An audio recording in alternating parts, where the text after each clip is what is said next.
Welcome to LOA Today. Walt and life coach Linda Armstrong here. Today is Friday, September the 7th, 2018, 4 p.m. Eastern Time, your second daily dose of happy for the day. The last one, actually, for the 5-day work week. We do get one more on the weekend on Sunday night, but this kind of like is the last one before we take a little break. Saturday, I actually get Saturday off, Linda. Can you believe that? It's hard to believe, I know, in the schedule, but... But no, it's been a good day and good week. Today was actually a day where I was doing some collecting for Louise's gardening business. And just before the podcast today, I went out and picked up a check from a customer. And there's something nice about picking up the money after all the work's been done and the customer's happy and so forth. It's, there's a saying in law of attraction circles and indeed in spiritual circles throughout that there's a relationship between energy and money. And that money is, in a sense, an exchange of energy. And energy is an exchange of money. It works both ways. And you feel it when you pick up money after your crew has done a good job for the customer and they're happy. There's a definite energy feel to it. So I got a direct, tangible association today between energy and money. I thought I'd just mention that. Yeah. Well, there is a definite component to do with energy and money because it's energy that's going to keep it away from you or draw it to you. Either way, that's right. It does work either way, doesn't it? And so often when we're exploring law of attraction and how that whole thing works, money is one of the very first things people are often thinking about when they say, geez, can I attract money into my life? Can I? Right. They think about the relationships, they think about the health, they think about the careers, they think about the travel, the house, all that kind of stuff. But money is usually near the top of that list. It's funny how that works. Yeah. So anyway, how are you doing? We haven't talked in a week, but how's it going? I'm doing good. I hate to say that you're cutting out a little bit for me. I hope it's only just for me, and I will try to fill in the blanks. Oh, that's not so good. As we talk. Yeah. Oh, yeah. I'm not sure what to do at this point with that. All my meters tell me everything's smooth at this end, but if you're not hearing, geez, I don't know. No, you know what? Let's just keep talking. I didn't plug my Ethernet cable in, so I'm going to see if that might make a difference. Sometimes a hardwired connection does help. That could be it. Yeah. So, let's see what that does. Yeah, so take it away. I'll just walk a few feet away. Okay, well, I'll just get the topic started then, because this actually came out of a conversation that I had earlier this week, as well as the experience that I had just in the last hour or so. I was having a conversation with someone, and I don't really want to get into the specifics of the conversation, but she made a really fascinating point, and it had to do with how a business prices what it does, the services that it offers or the products that it offers and so forth. And she was saying that it is possible to underprice yourself in a way that basically says you are diluting the value of the energy that you're exchanging with somebody. And I thought, well, that's an interesting perspective to have, because I never really thought about energy being diluted. Energy is, energy. So, I wasn't quite sure what to do with it. Now, I also didn't quite agree with her on the particular point that she was making, because we were talking about one particular thing in context. But it did make me wonder about it. Is it possible to dilute energy? And if you're doing that in the sense of when you're exchanging money for something, are you diluting the value in the exchange of the money? Yeah, I would say yes. I would agree with that. Why is that? Tell me more. Well, because say for people who put out a product, sometimes you have this fear-based energy that people aren't going to want to buy it if you price it too high, and and so you start to undercut your own. Mm-hmm. Yeah, you may start to undercut your own value. Mm-hmm. Yeah, and I can see that. Then that energy that you're putting out is that you're not worth what you can't get what you're worth. So you have no value. So when you take your value away by compromising yourself, that energy is a diluted energy, and it's not a helpful energy, because you're not going to draw to your clients who are going to value you, because you right there don't value yourself by undercutting yourself. Yeah, there's a lot of truth to that, because ultimately, if you are pricing less than what your service is worth or what your product is worth, you're basically saying it isn't even worth what I think it is. It's worth less than what I think it is. It's right. Really not worth much at all. And I think there's truth to that. That's very true. It's also a little bit of a slippery field too, because the thing about prices is it's not like there's a built-in price structure for everything. You know, milk should always be this price, or eggs should always be this price, or, you know, seeing a therapist should be this price, or, you know, going out on the town should be this price. It's not the way that prices work. Prices are fluid, and value is very much in the eye of the beholder. So it's a little bit of a slippery topic in that sense. But nevertheless, it is possible to undervalue yourself. And certainly when we undervalue ourselves, we're undermining ourselves. And we're not, like you say, we don't feel good about, not just about the money, but also about what we're doing and how we're perceived, and you know, what role we're playing in our society, and you know, all that stuff. It all ties in. Right, because you just cut your own confidence. So now you're not confident in the value that you give. And so how can you ever get that? Because energy is energy. So if people feel that and they see this one, like, yeah, they may not even understand why they're not going to choose your product, because the energy is coming through that it doesn't hold, it's not worth, it doesn't have value. Yeah, and that is easy to have happen. Joel once told me an interesting story about how, now he is a life coach, and previously had actually worked as a strict therapist in Virginia, in the Richmond, Virginia area. And he was talking with somebody who lives in New York City, who was looking for his help, had heard good things about him. And so he quoted to that person his normal pricing in Virginia. And the person said to him, I understand that's what you normally get in Virginia. My recommendation is, if you're going to do more business in New York, raise your price significantly, because otherwise people won't think that you don't value yourself well enough. Absolutely. So the pricing was appropriate in one area of the country, but not appropriate in another, which is really interesting. Right. Yeah. Yeah. And so that's a little tricky, because especially when you do, like, you know, work like I do, your market's worldwide, actually. Well, true. Yeah. So you gotta kind of, you know, see what you just got to find the value for what people either buy it or they don't. Mm-hmm. You know what I mean? Mm-hmm. It's like, if it's worth if you really feel you're worth what you charge, then it doesn't really matter where you're promoting to, but you're going to pull in people who believe in your value. And of course, what also adds confusion, if you will, or perhaps just adds more ingredients to the mix, is that we don't always have just the money involved in our thinking. I mean, we get a lot value from a lot of different aspects of life. So, for instance, like right now, you and I are doing a podcast where, on the surface of it, we're not getting paid any money at all for it. Now, is that the way we're going to stay with it? No. I mean, in the long run, we're definitely hopeful of getting to the point where we're selling advertising or services or products or whatever, but we're hoping to build a revenue stream off of it. And I personally believe it's going to happen as we continue to grow our listener base. It's just going to naturally develop, really, more than anything else. But nevertheless, right now, we're doing it, quote, for free, unquote. Now, does that mean we're really doing it for free? No, we're doing it in anticipation of future value. But right now, the price is zero, you know? So, But let's not forget, it has value, because it fills its intention of uplifting people into stepping into their power to create, you know. Exactly. And that's where I was going with it, because it's not just about money. There are lots of different ways to get value back and to give value. And value exchange can happen far beyond money. In fact, one of my earliest interviews was with a gentleman named Bob Berg, who is actually a very successful author of personal development and success books. I don't remember how many books he's written, but each one has sold over 250,000 copies, so he does pretty well. One of the points that he makes is that when you're selling something, no matter what it is that you're selling, you always want to try to give a little bit more value than what you're expecting back, which is an interesting viewpoint, because what he's really trying to say is you want to make sure that your customer is really, really happy. You don't want to undercut yourself, but you want to go above and beyond so that you have a loyal customer. Now, so what do you think? How does that tie into what we're talking about with energy?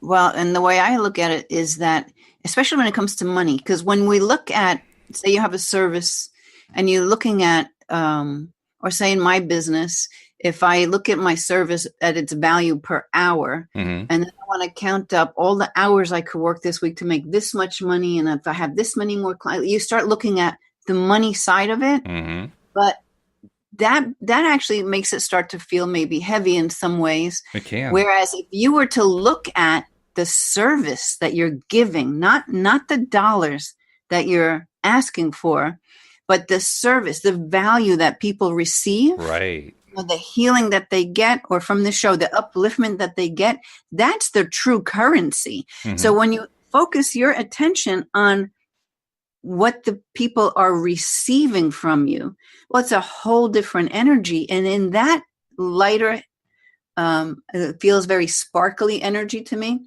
Sparkly, okay. Yeah, because that's what's coming to me. It just feels, exciting, light, lively, sparkly. That then the money will flow, because the attention is not, it's focusing on a positive aspect of what you're doing, and not getting hung up on the money coming back, because there's so many beliefs around money and so much crap associated to it that is energetically not good. Yeah. And which makes me, I happen to have Abraham's Money and the Law of Attraction cards in my hand. Oh, really? Yeah. When you said that, I went and I pulled the deck. Cool. That you wanted to work on that. And so the first one I see, and this is a belief. The first card I'm pulling here, it's actually the number 7 card. It says, money is not the root of evil or of happiness. So want me to read you what they say? Yeah. I agree with it on the surface, but let's hear it. Okay. So what they say here is, this important subject of money and financial success is not the root of all evil, as many have quoted, nor is it the path to happiness. So when you're able to successfully control something like that subject of money that affects most of you all day, every day, you will have accomplished something rather significant. For not only is it certain that your financial success must improve, but the evidence of that success will then prepare you for deliberate improvement in every aspect of your life experience. Yeah, that's so. Right. I mean, there are so many. In fact, I came across a very strong belief that people hold yesterday, because I had to go to a wake actually, for a very wealthy woman who passed, very wealthy family, right? Mm-hmm. But I can't tell you how many people I bumped into there that said, you see, money doesn't buy you happiness. Oh, interesting.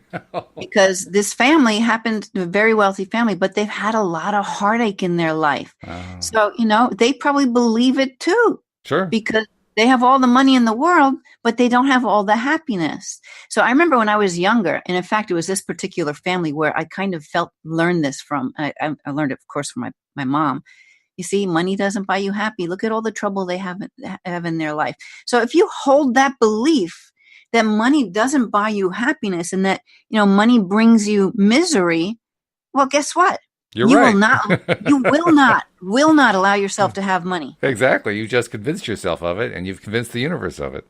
Yeah. And even it's subconscious. Most people aren't even aware of that they've heard this over and over and over again in their life, that they hold it.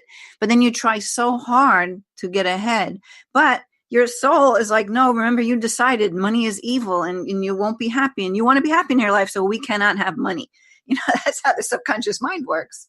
Now, it's an interesting sideline to that, side note rather. There are some people who will agree with the first part of what was said on that card, that money is not the root of all evil, but they'll say that the love of money is the root of all evil.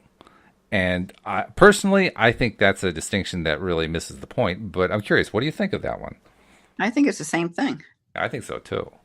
Yeah. I mean, I think basically saying that the love of money is the root of all evil is. It's kind of like you create this picture of a Scrooge, right? And the only thing that Scrooge does all day long is pick up his piles of money and go, "I love you so much," and everybody else, "Get out of here! I don't want you anywhere." I mean, that's basically what you're painting with the idea of the love of money. But you know what? Energetically, the love of money is what's going to bring you more money. Well, that's true. Yeah, in many ways, it's true. Yeah, the energy of love, and I've seen some people out there coaching. Like, I forget this one woman. I don't even know what she calls herself or anything, but her whole thing was this having a romantic love affair with money. A romantic love affair. Oh, well, that kind of thing. Like, that's how she pitched it. But really, truly, she was just talking about really loving money. Mm-hmm. Like telling it you love it. I mean, like, really just every way you can imagine. I didn't take her course. I don't know what she does with it, to tell you the truth. Mm-hmm. But looking back on it with all that I know now, I'm like, absolutely. How can it come to you if you don't love it? Mm-hmm. So, that's just another cop out limiting belief that people have, people, media, everybody's been put on you. I don't know if people realize it, but whenever we say that something is evil, what we're really saying is, I resist it. Yeah. That's really what it comes down to. It's not like there is an objective thing called evil necessarily. I mean, it's not like that. Well, there are some people who believe there are like devils among us and so forth. But personally, I don't like to torture my subconscious mind that way. I don't think it's really valuable to do so. But nevertheless, even if you just understand it sort of metaphorically, what they're really talking about is there are things that I resist. There are experiences that I resist. There are ideas that I resist. So if we understand evil as being something I resist, then if we rephrase it, the love of money is the root of resistance, then the statement falls apart really fast. Because you say, well, wait a minute, that doesn't even begin to work. That's just like pure contradiction going on there. I love it when I turn phrases around and replace words because, boy, it just makes things clearer. And that's the way I feel like about that particular phrase. The love of money is the root of all evil. When you rephrase it using direct substitution words, all of a sudden you realize just how nonsensical the phrase is. Yeah. Well, look, here's another one. Another one of the Abraham cards. Money isn't everything, but right? Money isn't everything. No, it's not everything. But feel the energy around that. Money isn't everything, but it's very, very negative, very low. Mm-hmm. So what they write on this one is, you're right when you think money isn't everything. You certainly do not need money to have joy in your experience. But in your society, there's so much of what you live that is tied to money in some way. Most of you associate money with freedom. And since freedom is the basic tenet of your being, then coming into alignment with money will help you establish a balanced footing that will be of value to you in all other aspects of your experience. Yeah, that's good. I'm reminded of something because it just dawned on me, the connection here. You're reading from these Money and the Law of Attraction cards that Abraham Hicks put out. And there was an episode of, not an episode, but a workshop where Abraham was speaking on YouTube, and they were using the cards. I think they were actually taking the moment to announce that the cards had been created and were now available for sale. But they were also tying it into the discussion with whoever was in the hot seat or something along that line. Anyway, they were treating it as a situation where they were pretending Abraham was somebody who has a bad relationship with money. And so Esther was picking up the cards and voicing Abraham. She was, she'd pick up a card and she'd read, what was the card that you just read? What was the top of it? This was money isn't everything but. So she'd say, yeah, money isn't everything but. Yeah, except when you don't have it. And she'd toss the card aside. And then she'd go on to the next card. Yeah. And she'd play the role as if this is a person who had a bad relationship with money, just dismissing all these concepts that were on the cards. And you do that like 5 or 6 cards, you're rolling in the aisle because it's so funny to watch. But boy, have you seen that one? Yeah, I've seen it, yeah. Yeah, but boy, I mean, you see it and it really reinforces for you, first of all the different ways that we sabotage ourselves with money and the phrasings and the ideas that we associate with it. And second of all, it really shows graphically just how much we set ourselves up when we start from feeling bad, when we start from a bad feeling place. Because you're basically shooting yourself in the foot at that point. No matter what comes out of your mouth is always going to be a rejection of the thing that you want. Well, and now when you start to pay attention, because maybe people don't pay attention to these thoughts, these things that they're playing out all the time. But even like, these days I pay everything online, but when you used to write out checks, right, and mail them. Right. A lot of times, and I know I've done it, you have this resentment, to having to send all this money to this one and all this money to that one. Really, that's the wrong energy. It should be gratitude. Oh, thank you. Pay that bill. Thank you for supplying me my electricity. I'm so grateful for it. Thank you for my house that I live in, whatever it is. Oh, yeah, it's true. I mean, how many times, especially in the past where I did a lot of check writing, and you're right, I don't write checks much anymore. Although, don't put down check writers because most of our customers for the gardening service are check writers. But nevertheless, but I can remember writing a check. Like you said, I'd write a check to the power company. Ugh. All right, write the check. Ugh. And I'd be breathing like that. Ugh. Not realizing that I was undermining myself when I did that. Right. because really that's the energy you're giving towards the money. So how can you have more of it? You're not, it's not like there's no love there. So really that one comment, I'm glad you brought that up about this love of money. Yeah, you gotta love your money. And you know what? The other thing that it takes money to make money. Well, yeah, that's really freaking true. So let's love our money, make more money, love our money, make more money. And what do you do with that money? Whatever you want to. You can help so many people if you're able to conquer it and create it so easily. You know what I mean?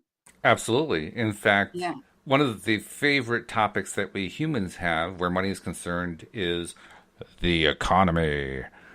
And when you talk about the economy, what you're really talking about is the exchange not just of money, but of energy, or more precisely, the exchange of goods and services for effort. Yeah. And when you look at it that way, well, it means that every time that I'm paying a bill, not only am I smart to be appreciative of whatever the product or service is that I was paying for, but I'm contributing to the health of the economy. That's right. To people's wallets. And I'm doing it in ways that I don't even necessarily see. Mm-hmm. I mean, if I pay my bill to company X for whatever company X provided to me, there is some employee who's getting a part of that as part of their paycheck so they can go out and buy groceries to feed their family. And when they're buying their groceries to feed their family, they're actually paying money to a supermarket that's also employing some people who are using that money to go feed their families. Yeah. And the cycle just continues as you keep working your way through it. It's one transaction after another leading to yet another family being fed. Well, you know what? I'm going to read another card because it's just perfect for right now. Okay. And it's really basis of so much. So this one says, the better my story gets, the better my life gets. Yes, right. I love this card. What they explain here is, begin telling the story of your desire and then add to it the details of the positive aspects that you can find that match those desires. And then embellish your positive expectation by speculating with your good feeling. Wouldn't it be nice if? Examples. You can say things like, only good things come to me and I'll figure it out as I go along. Every time you tell your better feeling story, you will feel better and the details of your life will improve. The better it gets, the better it gets. So that's why we want to, every time you have one of those ugly money stories come in your head, or thoughts or resentment or regrets or whatever, you want to flip that story, tell a better feeling story. It's helpful to know also that when we tell that better feeling story, at least it is for me, maybe this isn't true for others, but let me phrase it this way. When I tell that better feeling story, it's always helpful for me if I remember that what it is that I'm trying to attract or what it is that I want to have in my life that maybe isn't here yet and I could easily get frustrated about, or maybe I'm frustrated because I'm paying out money at a time when I feel like I don't have money, or something along that line. Anytime that I reverse all that and approach it from the positive viewpoint, I'm not just helping myself. I'm also helping a whole bunch of other people that I don't see, hear, or even perhaps know about. And I'll never actually see the transactions that take place or the exchanges of energy that take place. I mean, I never even see the exchange of energy that takes place when I'm exchanging money with somebody, or rarely anyway, because I rarely even see energy, let alone see it being exchanged. And yet I know it's happening. Well, the same thing happens. It becomes like a ripple in a pond effect. I interact with you and we do a financial exchange of some kind, and then you interact with somebody else and they do a financial exchange, and then they interact with somebody else and they do a financial exchange. The ripples just go on and on and on. Well, the same thing happens when we're either in a good feeling place or a bad feeling place. If we're in a good feeling place and we get ourselves there by focusing on positive aspects, we're not just helping ourselves. The same energetic pattern passes along to other people in our sphere of influence. And then they pass it along to other people in their spheres of influence, provided, of course, we're all kind of in a positive space. I love it, Walt. I never want to hear you say again, what is this thing about energy? Because you got it. Well, I didn't say that I didn't understand what it was. I just didn't understand what it looked like. I didn't know how to feel it. I didn't know how to experience it in that sense. But I do understand how energy works. Yeah. Yeah. I mean, it's like the 100 Monkey story, which I'll probably blow if I try to sell it. That's all right. No, go ahead. You know it? I don't think I do, no. Well, yeah, we talked about this before too. It's the same thing with the minute mile thing when they broke the record The and then 4 minute started mile. changing. Yeah. Yeah. Mm-hmm. But the 100 monkeys thing was where they had these monkeys on these little different islands, and Oh, you told me about this. Yes, I do yeah, remember that. and Yes. on the one island, these monkeys figured out a solution to the problem, Right. and all the other monkeys after that started doing the same solution Mm. because the energy goes out there. So just like you just said, by you holding that energy or that way of being, it does trickle out and ripple out. I mean, it joins a collective consciousness with a good story, right? So that's why you want to put the brakes on those bad stories and flip them to something good, because let's make that be this contagious energy, which, when enough people hook into it, it grows and grows, and things change big time around the whole world just by doing that. Mm-hmm. It's true. Yeah. It's hard to remember sometimes, but it's also a really good thing to remember. And that's what I like to remind myself of, that it's not just me. When I'm making myself feel a better place, or when I'm, doing something nice for somebody else, or whenever I'm doing anything that's in the positive realm, even if I'm having to stretch myself to do that, it's a ripple effect. And the more I should put up a sign on the wall. There's a ripple effect every time I do something or feel something good, because we need that reminder. It's not because you don't see it, right? Most of the time you just don't see it. So how do you know it's there? And yet it is. Right. Yeah. Well, you can tune into. I did a video on that last week about how your body's like an energetic tuning fork. So in your environment, your close environment, it's easier.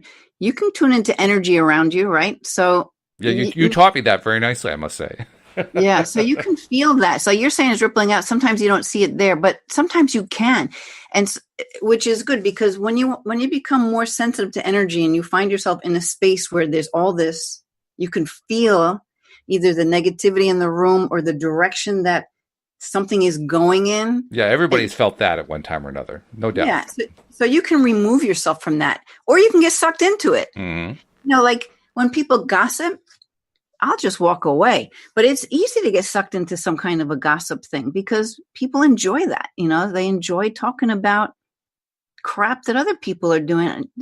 Unfortunately, that's the water cooler stories. When I used to work in offices and things, that stuff would spread like wildfire, right? It's interesting that you would say that too, because I can honestly tell you, I never liked gossip, not because I thought it was wrong or anything. It just bored the heck out of me. Literally, I talk about the water cooler type story. Now, I never actually had a job in a company where there was a water cooler that people stood around, so I never actually got to experience that per se. But I can remember times where, I would work in a company where, there were cubicles all over the place, and you'd visit somebody else in another cubicle, or a couple of people would be visiting at the end of the day, that kind of thing.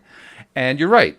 That was often the situation where the rumor mill would get going, and all the little tidbit chitty chat stuff would go on. And my first instinct every time there was that kind of stuff going on was, how can I get out of this conversation? Not because I was morally against it, but just because I didn't like it. I wanted to be away from it. It just didn't feel good. Right, because what you didn't realize was you were totally tuning into that energy, and you weren't a mix to it. And you're like, it's like, I don't want to be here. Ugh, yeah, please, can we talk about something else? You know what? So here's another card, because being that we're at the water cooler in okay. A lot of times the conversation would be against the boss, right? Oh yeah, very common. So here's a card. I will praise success wherever I see it. Yeah. So it says, when you find yourself critical of the way anyone has attracted or is using money, you're pushing money away from you. But when you realize that what others do with money has nothing to do with you, and that your primary work is to think and speak and do what feels good to you, then you'll be in alignment not only about the subject of money, but about every important subject in your physical experience. Now, that can be a bit of a challenge. I mean, trying to find something to feel good about somebody else who has a lot of money who you don't like, and feeling good about their success. That can be hard. I mean, there are a number of people I can think of in the public eye who are very wealthy, who are quite controversial. They get a lot of flack for their controversial stuff. And for a lot of people, thinking about them positively in terms of their success, that would be a stretch. Well, you're also looking at, say, what the media says, but what about all the stuff the media doesn't say? Maybe that very same person does a lot of good in the world with the money that they created through Very however, true. you know what I mean? Very true. But even so, if that person was able to generate millions and millions of dollars and I haven't been able to do it, well, shoot, more power to them. I'd like to be able to learn how they did it. Well, that too. Yeah, exactly. I think some of us often think in terms of, well, we should be responsible. We should think about it in terms of, yes, I want to accumulate the money, but I'm going to spend the money wisely. I'm going to be responsible about it. And even that has an energy that's not so good. Because the energy is basically, I will only let money in if it can be spent in a certain way. Yeah. Well, it's limiting energy. It is. Yeah. Yeah. But it's common. That happens all the time. Right? I know. And probably not even in ways, it's not even part of conversations. It's more like the attitudes behind conversations, when people knowingly, talk about such and such and so. They don't actually say, well, it should have been spent in this way and not in that way, but it's what they meant. Yeah. Yeah. So yeah, money is a tricky subject because there's so many ways that we're really good at tripping ourselves up on it. And I think probably the hardest part about it is noticing that we're the ones tripping ourselves up. I mean, it's not like this was all, it's not like it's in the nature of money to trip us up. Money is just a medium of exchange. That's all it is. It's just, It's just an energy. So, yeah. Well, okay, look, here's another card. I am becoming more aware of my feelings about money. So let's see what they say about that, because that's pretty much what we're talking about right now. Yeah. As many people protest when we explain the power of telling the story of their finances as they want it to be rather than as it is, because they believe that they should be factual about what's happening. But if you continue to look at lackful what is and speak of what is, you will not find the improvement that you desire. If you want to affect substantial change in your life experience, you must think thoughts that feel different as you think them. Mm-hmm. So maybe, as soon as you feel yourself feeling resentment towards someone who is wealthy, you want to try and tell another story. Like maybe the story is, well, I don't really know what good they do in this world with their money. Whatever, we can make up stories to make it not, so we don't hold that resentment towards them for having it. Because by resenting them for having it, it's transmitting that same resentful energy to money. Mm-hmm. And so we're not going to be able to draw it in if we resent it. We must love it. We must love it. Now we may find that it's too much of a leap. It's too much of a stretch to do it all in one stretch. I mean, maybe it at this point in time where I am right now, maybe it's too far for me to say that billionaire over there is actually a good person because of they were able to earn the money in the first place, and there are other ways that they're spending the money that are good. Maybe that's too far for me because I just don't like person X. But it gets back to it's their story and it's not yours, Oh, it does, no doubt about it. But it's like any other, anytime that when you're not in an ideal feeling place, if you're in a bad enough feeling place, you can't even see that really high feeling place. So you have to go for something in between. You have to aim for a stepping stone, so to speak. That's what Abraham talks about when they say, don't try to go from depression right up all the way up the scale to happiness. You probably won't even be able to see it, let alone get there. Go a little bit higher on the scale to maybe frustration, then go for hope, and work your way up incrementally. Don't try to do it all in one leap. Well, you can do the same thing with money, I think. It's kind of what we were doing. Cindy and I have been doing for the last few episodes. We've been talking about famous billionaires who we don't think about as billionaires, who do things that most of us like. So even if we can't reach for appreciating the person we don't like who's a billionaire, we can at least go for the ones that we like and get ourselves into a better feeling place that way. And some of the ones we came up with were like J.K. Rowling, who wrote one of the best set of children's books in world history. Ralph Lauren, believe it or not, is a multi-billionaire. I mean, a guy who has given us a fashion line, so to speak, that is all over the place. I mean, men in particular have worn Ralph Lauren for not for generations. Well, yeah, for generations actually, but for decades for certain. And yet, do we think of Ralph Lauren as a multi-billionaire? No, we don't. But he is. Has he contributed to the world in a great way? Yeah, he has. Another person, Oprah Winfrey. I mean, how many Oprah Winfrey fans are there out there who don't realize and don't think about the fact, my God, she is wealthy. I mean, she's got a ton of money, but they don't think about it that way. They just think about how wonderful she is on her TV programs and with the O Network and her magazine and so forth, and all the different ways that she's helped people and so forth. Well, focus on them. All these people, there are so many people out there who are very wealthy who have done so many great things in the world. That's a nice way to get there, I think. Yeah. Yeah, of course. You know? I don't know. I just feel like I just don't knock people with money because I know that that's only going to reflect on me. Yeah. Yeah. And what we're really trying to do is we're trying to release the resistances that we have about money, because we all have them. I mean, it's not like we don't. So we're trying to find ways to release them. And like you said, one of the best ways to do that is just appreciate people who have money as much as we possibly can, because that's a good thing. That helps us feel better. That helps us do the releasing. So here, I'll read another card. Okay.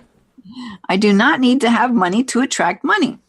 So it says you do not need to have money to attract money, but you cannot feel poor and attract money. Mm-hmm. The key is you have to find ways of improving the way you feel from right where you stand before things can begin to change. So this is kind of like what you're talking about right now. Mm-hmm. By softening your attention to the things that are going wrong and begin to tell stories that lean more in the direction of what you want, instead of in the direction of what is currently happening, your vibration will shift, your point of attraction will shift, and you will get different results. Yeah. I mentioned Cindy Chavez earlier because she's the one that I've been doing the series about multi-millionaires, multi-billionaires, and the things they've done that have been so great in the world. Cindy had an interesting experience, a little experiment that she did last spring. For about a 10-day period, she decided that every day for 10 days, she was going to repeat one affirmation to herself 1,000 times every day. And that affirmation was, I feel rich. Yeah. And she did it, too. She used like the equivalent of rosary beads. I guess they were like Mardi Gras beads because she lives in Louisiana. And, and she did it. She was able to do 1,000 a day for 10 days. And it became a thing, of course, in her house. And, her husband's, what are you doing? She explained to him what I'm doing and all that kind of stuff. During that 10-day period, a few interesting things happened. One of the interesting things that happened is they have a favorite restaurant they love to go to. And within a couple days of starting that process, she received in the mail from that restaurant a promotion offering them $50 off their next meal at the restaurant. Like, cool. So that was really good. And then a couple days later, I guess their car broke down, and they had to have it repaired at the local car dealership. And while it was being repaired, the dealership gave them a loaner car. Well, the loaner car that they gave them was a model that they've always wanted to have. So they got to drive this really, really nice car, for the next few days while the repair was being done. Funny thing about it was she was still doing the affirmations during this period, and they were really getting into it so much that they ended up having that car, I think, for a total of like 2 or 3 weeks, because the dealership kept calling and saying, we need to do a little bit more. We need to keep the car a little bit longer. Why don't you just drive the loaner for a while? So it just stuck with them for a while. They got to experience experiencing what it's like to have this very wealthy person's car for like a 2 or 3 week period, just because she was saying to herself every day, I feel rich, I feel rich, I feel rich, I feel rich. Totally. And by the way, she chose I feel rich rather than I am rich because she considered it to be more believable. Yeah. Yeah, it makes sense. Do you agree with that? Yeah. Sure.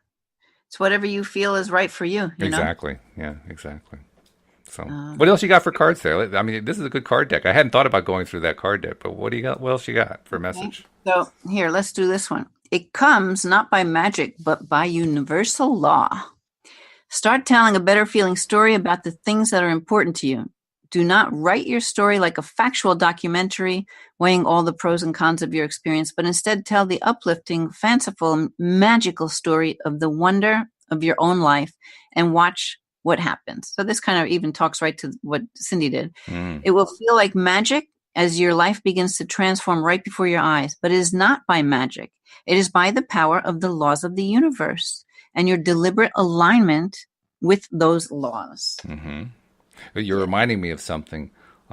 because there was a time early on in my exposure to law of attraction and Abraham teachings and so forth, where I knew that I was supposed to start telling the better feeling story, but I was so habitually locked into the what is story that when I would sit down and try to write the better feeling story, I'd have a mind block. My mind wouldn't let me do it because my mind kept telling me, no, you got to tell the what is story. And I would actually get stuck there. Now, I eventually did manage to get unstuck, but I'm curious, what's your take on that? How would you get, if you were dealing with a client, let's say, who was stuck in that way, they couldn't find a way to tell a better feeling story. They felt like it always had to be the what is story. How would you help that person? Well, what works for me when I work with people is I have them get into their child mind. Well, or the magic 8 ball, or let's just pretend. If you can get someone to start a story, they can all of a sudden blow with it. They just don't think they can start the story. Yeah, that's a good point. And sometimes I'll even just start it for them. Okay, so I'm going to start it for you. Sometimes I'll have them have their eyes closed, and it's kind of like a manifesting process. And I start them on this journey of whatever this is, this new story, and I have them take it over. And because I got it rolling for them, then they could step into it. Because sometimes it's just hard for people to just shift. It's really an easy thing to do, but not always, not for everybody, until they do it once. And then it's like, oh, okay. So if I'm working, this happens all the time. Then I'll work with them another time and I'll be, well, what do you want? Sometimes they don't know what they would prefer. They don't even take the time to think of it. So I'll ask, well, how would you like this to be? What would be an ideal day for you living?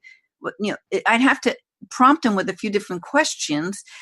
So then they get their juices flowing and then they can start getting into this new story. Yeah. So it's not that hard to take someone out of them thinking that they can't create a new story. Because they absolutely can, because we're creative people. Oh, we are, yeah. And that's cool. I like your technique of starting the story for them to make it easier for them to get going. But I also like, and it actually resonates perfectly with what I did, I liked it when you referred to taking them back to, I forget how you said, to like a childlike place. I like wonder, yep. Yeah, because what I ended up doing was remembering that even if I'm having trouble right now changing the what is story to the fanciful what I would like it to be story, I didn't have that problem as a kid. So just pretend, because that's what I did as a kid. I would pretend, right? So just pretend what the story is and start the story that way. I'm not telling a real story. I'm telling a pretend story. And when I justify it to myself that way, then I was finally able to break through. I was able to break the ice, so to speak, and start telling the new story. Yeah. So I was interested that you said that, because that was my breakthrough method. Yeah.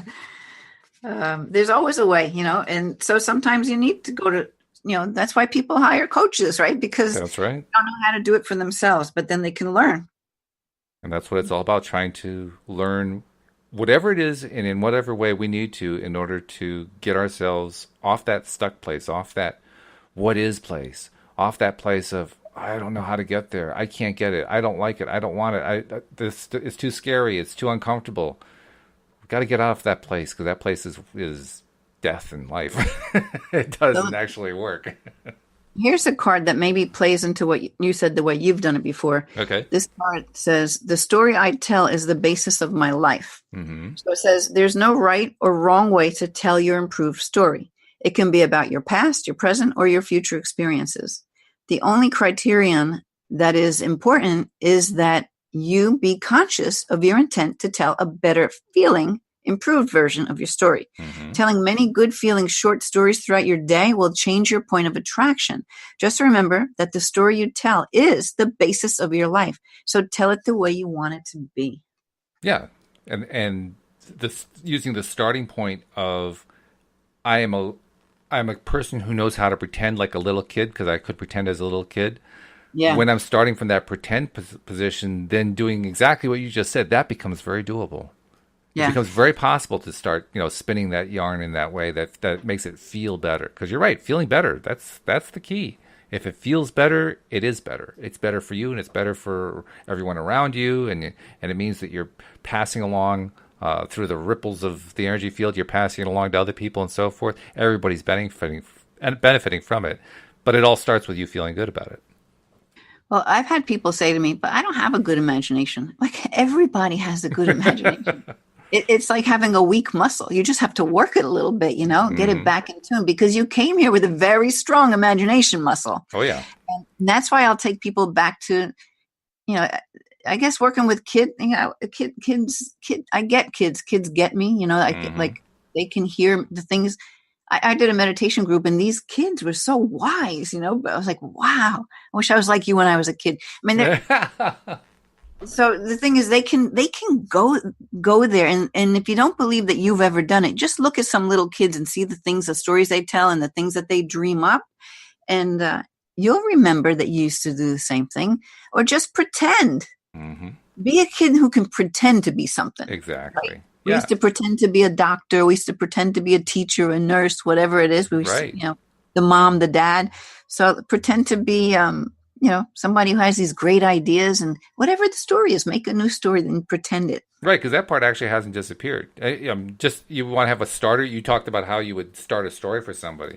Well, the starter that we are all familiar with is, okay, pick a profession. Just pick any profession. Doesn't matter what it is. Now pretend that you're that profession. That's starting a story. Yeah, totally. And it's starting it easily, too, because now we're not tying it necessarily to us directly. Isn't that funny? It's so much easier to tell the story when it's not about us. Yeah. So then you make your little alter ego guy. Right. Tell a new story for that one, because that one needs a new story, Yeah, it does. No doubt about it. Yeah. Here's a card. Achieving success is my natural birthright. So it says you are meant to succeed and failure should feel bad to you. Life is supposed to go well for you. And when it does not, there is something wrong. But what is wrong is not something that is outside of you over which you have no control. What is wrong is within you. And you do have control. And taking control is not difficult to do once you understand the basis of who you are and the basics of law of attraction and the value of your personal emotional guidance system. So you can always tell that better feeling story, right? If you have to go into the child mind to do it. I guess I kept my child mind. I can make up stories all day long. Well, good. I mean, I'm glad that you were able to keep it all these years. Well, I guess, and maybe that's why I build that into what I do, Sure. So that I can help other people to do it, because it makes a difference. It does. You do feel better. I when I first was getting into a lot of this stuff, I got into it through crystals at first, and I would go to in Chinatown, New York City. There was this great crystal shop, and you could take your aura picture, and these Chinese girls would tell you about you by looking at your aura picture. I didn't know anything about auras at the time, and I would be blown away that they could pick up on so much stuff, right? And so I learned how to work with the energy of the crystals in manifesting. And one thing you do is you speak to your crystal. You can give it a program to help. Like I have this one crystal I'm holding right now, and I can give it a program that what its job is to do for me is to, I'll use this example to assist me in getting to my ideal weight or something like that. Right? I give it a job. And so I can connect with this crystal because it's holding the intention for me. So that can help me to get into that feeling place and that energy space of working on these new stories. So I bought my mom this really expensive crystal, and I told her, Mom, this I want you to use this crystal. I want you to tell this crystal how skinny you are and give it the job to help you to lose weight, like all this kind of stuff, right? I explained the whole thing to her. And she says to me, no, she's a little Italian lady, I cannot do that. I'm like, oh, why? I cannot lie. I cannot lie. I cannot lie. I'm fat. I'm like, Mom, you have to lie. Okay? You have to tell a new story. I need you. Do it for me to tell a new story. She couldn't do it. She loves the necklace. She'll wear the necklace, but she laughs. And when she tells other people, Linda says, I have to tell it I'm skinny, but I can't. But I think that's a case of what Abraham talks about when they say it's just too far. It's too far of a reach. That's where the in-between step is helpful, I think. And I'm not sure what her in-between step would be, but something that isn't quite as far as, well, I got to tell the lie. It's not even too far of a reach for her. It's more of a religious thing. She's going to go to hell or something if she lies. I don't know. Well, that makes it too far of a reach. That's a real far reach at that point. That's about as far as it gets. Yeah. But on the other hand, did your mom ever tell you stories when you were growing up?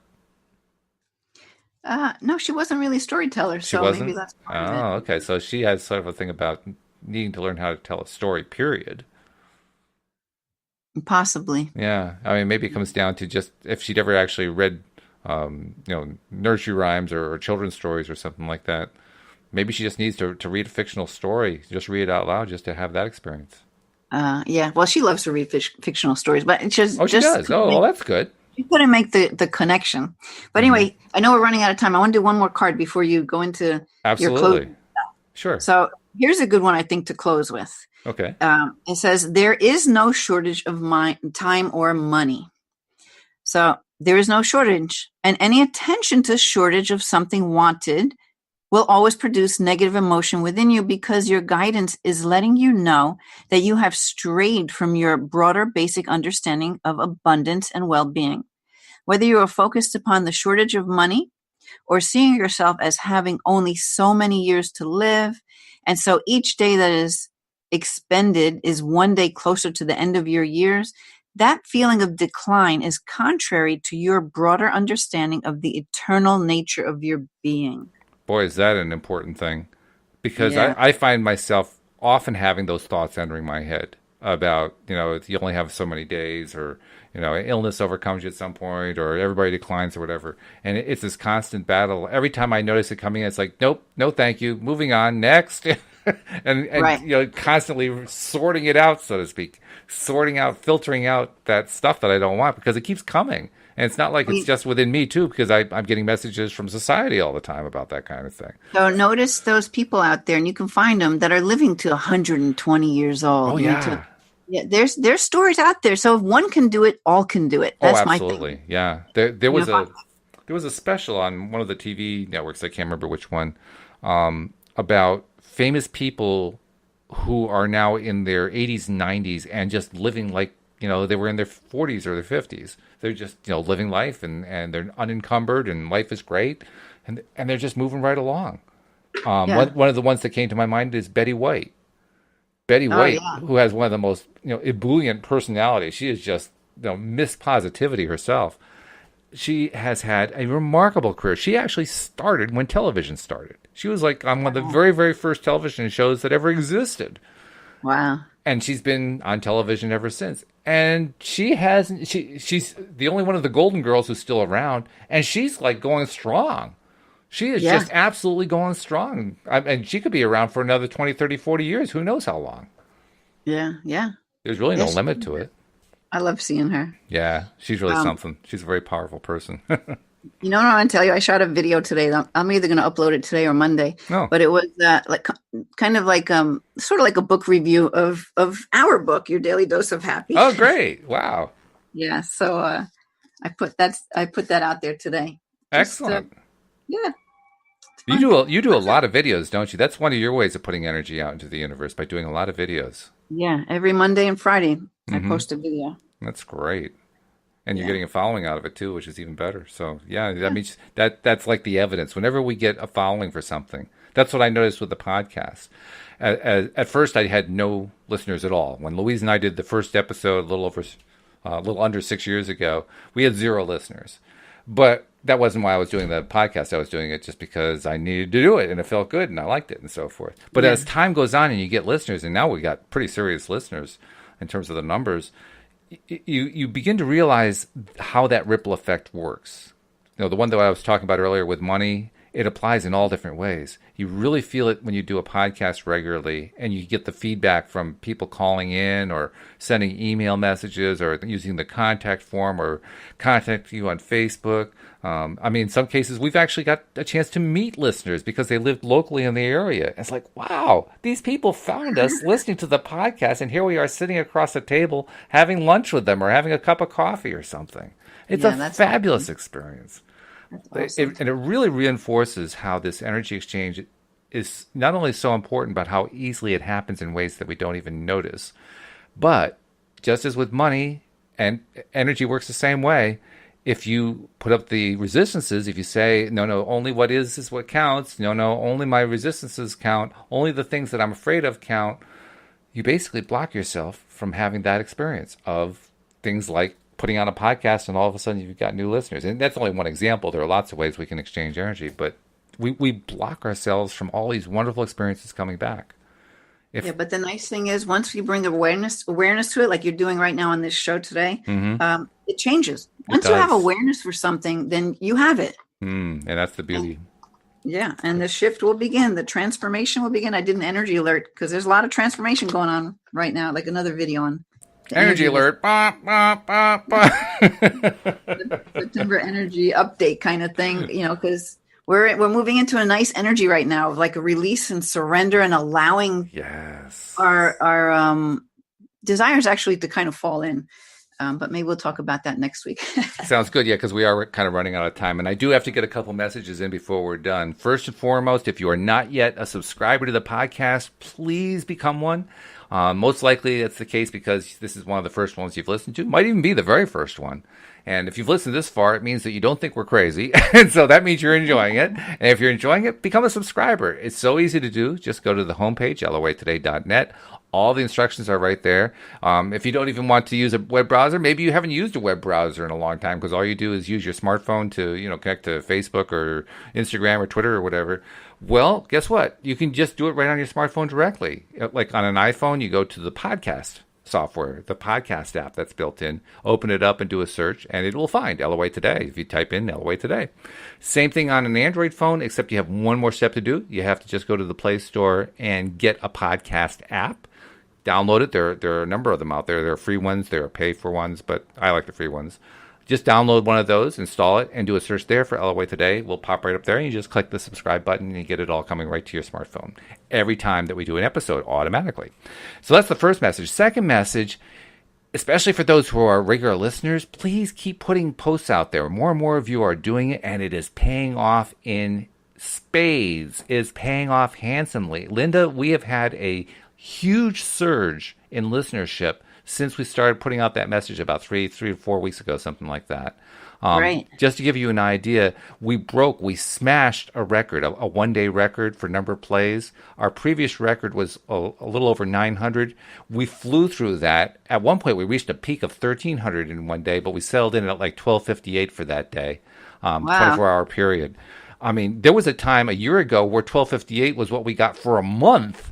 And now we're getting it in a day. This is like really, really cool. Well, overall, I mean, that was like a peak, so that was really unusual. But overall, we are almost double where we were about 2 months ago in terms of average number of listeners per day. Oh, beautiful. It's really, really climbing. And it's happening largely because people are putting stuff out there saying, hey, I was listening to loatoday.net. Even though you don't know that anybody's seeing it, even if you don't get anybody liking it, I tell you, it's working anyway. The energy is getting out there. You are putting out in a way that's coming back. So please keep doing that. And finally, we'd also like to invite you to give us a call sometime. We had that yesterday, Linda. During the show with Joel, we got a phone call. We got a call from a listener in London, of all places. Oh, how fun. It was really great. And we love it when that happens. So again, the instructions on how to do that are on the website at loatoday.net. Just for any reason at all. You don't need help with anything. Just call in and say hello sometime because we'd love to hear from you. And before we go, Linda, you have one of the most interesting and unusual services I've ever heard from a life coach because you really walk that line very nicely between law of attraction and energy, and you have a very strong emphasis on energy. That can be attractive to many people who need personal help. How do they reach out to you? They can just email me, linda@lovemylife.coach, or visit my website, which is lovemylife.coach. You can also visit me on YouTube and get to know me there as well. And you can just search me for Linda Armstrong and you'll find me. You can put energy healer or coach and I'll pop up. You certainly do. I did take a look at, by the way, at your stuff on YouTube. You are really, really a YouTuber. I mean, you put out lots of YouTube videos. I don't know how many you got there, but I mean, your channel is just chock full of stuff. You're constantly putting out content. It's amazing. Well, I started focusing on it again, and so now, because I started it years ago and just dropped it, and now, is that what it is? Now my attention. Well, I didn't do much back then. Really, this has all been in the last couple of months. Wow, good for you. Well, this has been great. I look forward to talking to you again in another week. But in the meantime, have a great weekend. All right. And Thank you. Okay, and we look forward to talking to you then. And we hope that you'll come back next time as well here on LOA Today. Goodbye, Bye, everybody. everybody.